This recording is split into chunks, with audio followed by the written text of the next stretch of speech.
What if the thinking that's been pulling you away from yourself, the kind that starts as one reasonable thought and somehow ends 20 minutes later in a completely different place, heavy and confused and further from clarity than when you started?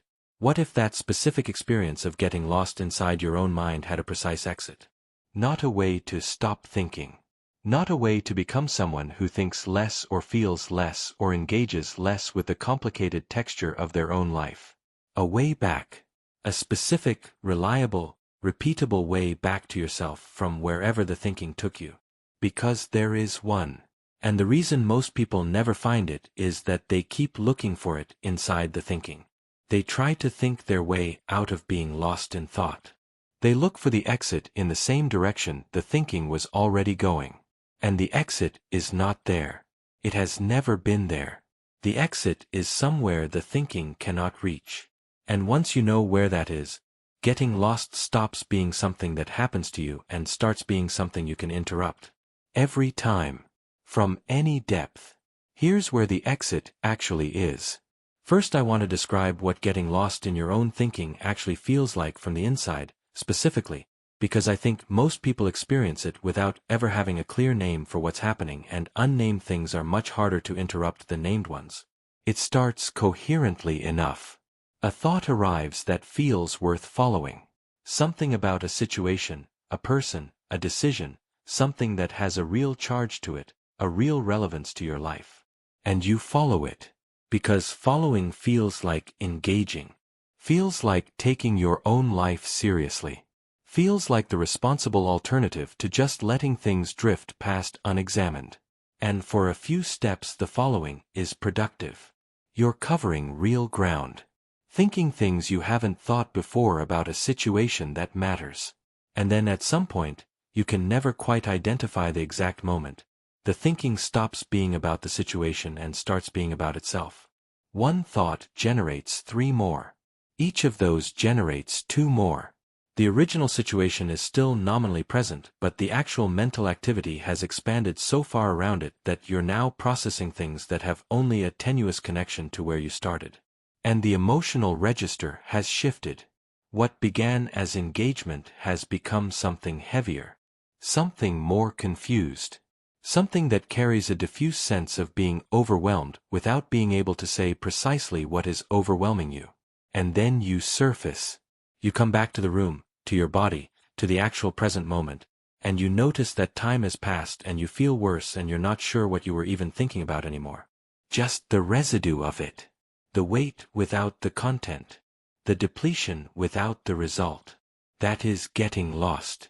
And it happens not because you are too sensitive or too complicated or too much of something that you need to become less of.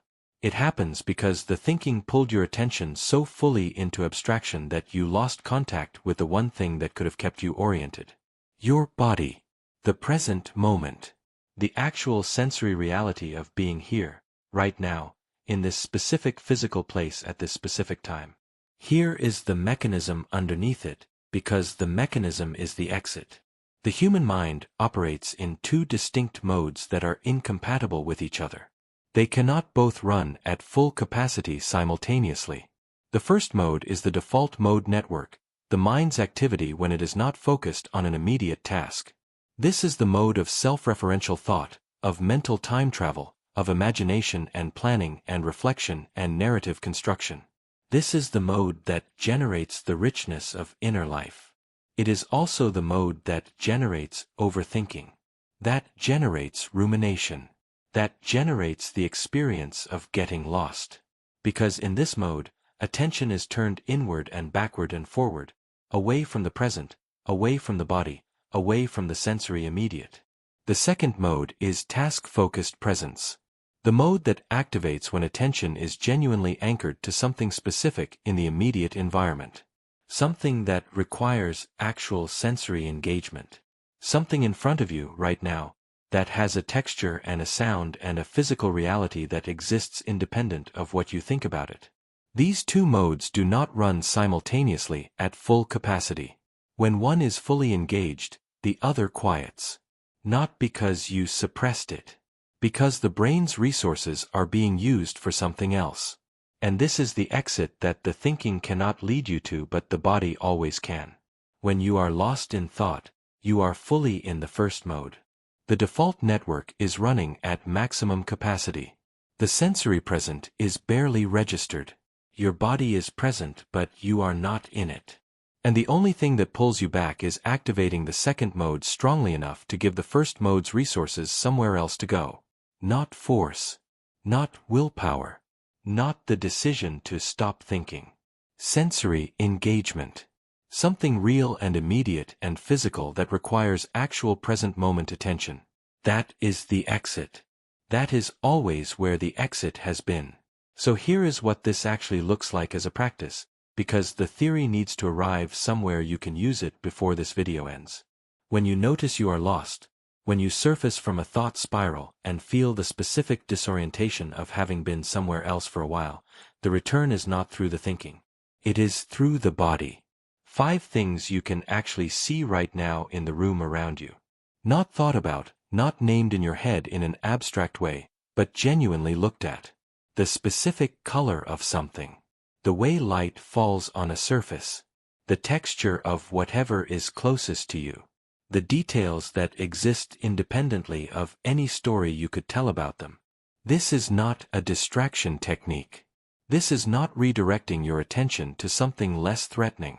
This is activating the sensory processing mode strongly enough that the default network's intensity reduces. You are not running from the thoughts. You are changing the mode. And the mode change is physiological. It is measurable. It happens whether you believe in it or not because it is not a psychological intervention. It is a neurological one. 4 things you can physically feel right now. The temperature of the air. The pressure of whatever you're sitting or standing on. The sensation in your hands. The weight of your own body. Real, present, immediate physical data that exists right now and cannot be argued with and has no narrative attached to it. Just sensation. Just hear. 3 things you can hear. Not sounds you recognize and immediately contextualize, but the sounds themselves. The actual acoustic events.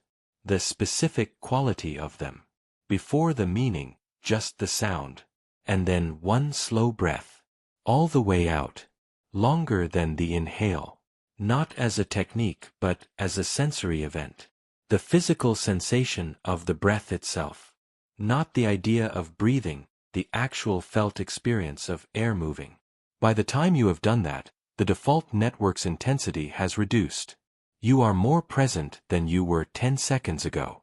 Not fully anchored, not dramatically transformed, but measurably more here. And from more here, the thinking, when it resumes, resonates with you in it rather than you lost inside it. Which is a completely different experience of the same thoughts. But there's a layer to this that the sensory return doesn't fully address, and it's the reason some people get lost more easily than others and stay lost longer and lose themselves further before they surface. Getting lost in thought is more severe and more frequent in people who have a complicated relationship with the present moment. Specifically in people for whom the present moment, when fully inhabited, carries something uncomfortable. A feeling they've been keeping at arm's length. A truth they've been staying busy enough not to land on. An emotion that surfaces the moment the mental noise quiets enough for it to be heard. For these people, the thinking is not just thinking. It is also a strategy. Not a conscious one. But the endless cognitive activity, the chains of thought that pull attention away from the immediate, serve the function of keeping the attention away from the immediate. Because the immediate contains something the thinking was helping to avoid. And if that's true for you, if you have ever noticed that the moments just before you get lost in thought are moments where something specific and slightly uncomfortable was becoming present, then the thinking is not just a pattern. It is a protection. And you cannot fully interrupt a protection without understanding what it's protecting. So alongside the sensory return, the question worth asking when you surface from a thought spiral is not just what was I thinking about. It's what was I feeling just before the thinking started. Not the emotion the thinking generated. The emotion that was present before the thinking took over. What was there in the quiet that the thinking moved away from? Sometimes the answer is nothing identifiable. Sometimes it's just a general restlessness and the thinking was opportunistic rather than protective. But sometimes the answer is something specific. A sadness. A loneliness. A fear that has a name if you let yourself name it. A frustration with something you haven't allowed yourself to be frustrated about yet. And finding that answer doesn't require you to do anything about it in the moment. Just to see it. To acknowledge it was there before the thinking covered it. To give it a moment of genuine attention before you return to whatever you were doing. Because emotional content that gets acknowledged, even briefly, even imperfectly, doesn't need to generate a thought spiral to get your attention. The spiral is what happens when the feeling has no other way to be heard. Give it a direct channel, and the indirect one loses some of its urgency. There is something else about getting lost specifically, as distinct from overthinking generally, that I want to name because I think it explains the quality of the experience that makes it feel different from ordinary thinking. When you get lost in thought, you lose the narrator. The stable point of view that is you having thoughts rather than being them. You stop being the one the thoughts are happening to and become the thoughts themselves. There's no observer anymore. No steady position from which the thinking is witnessed. Just the thinking, pulling itself forward, generating itself, without any stable ground beneath it. And this is why getting lost is disorienting in the specific way it is. Not just tiring, not just overwhelming, disorienting. Because the self that would normally be experiencing the thoughts has dissolved into them. You lost yourself. That's not a metaphor. It is phenomenologically accurate. The consistent sense of being a person having an experience temporarily collapsed into being the experience. The sensory return brings the narrator back. When you genuinely engage with what you can see and feel and hear right now, the one doing the seeing and feeling and hearing becomes present again. The self reassembles. Not dramatically, not with fanfare, but practically. You are back. Here. The thoughts are things happening in a person, rather than the person themselves. That reassembly is the exit. Not from the thoughts.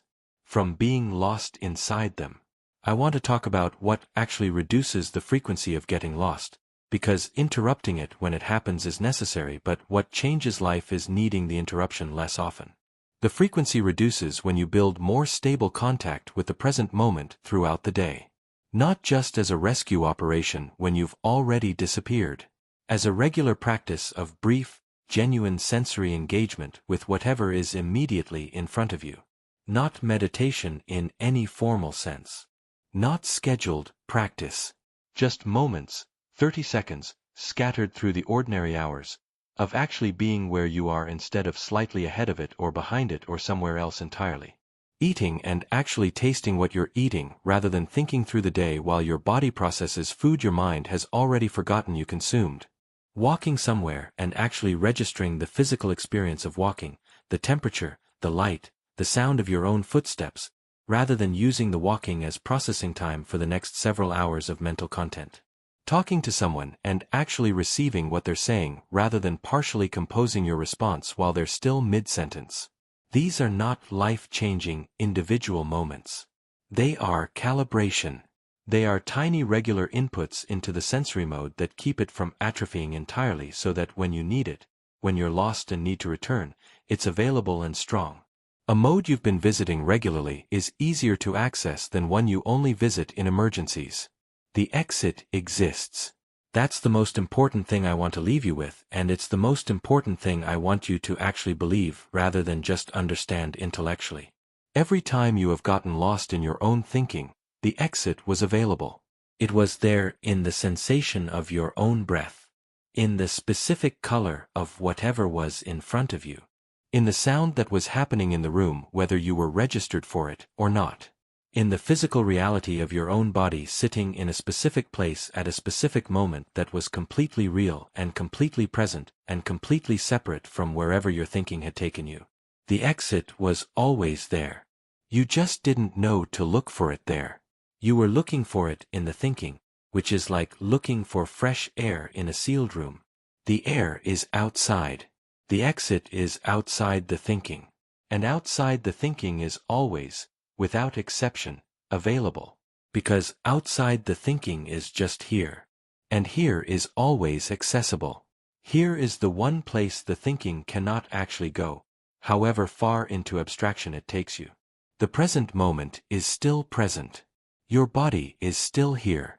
The sensory world is still running, quietly, patiently, waiting for your attention to return to it. You will get lost again. Not because you failed to apply something correctly.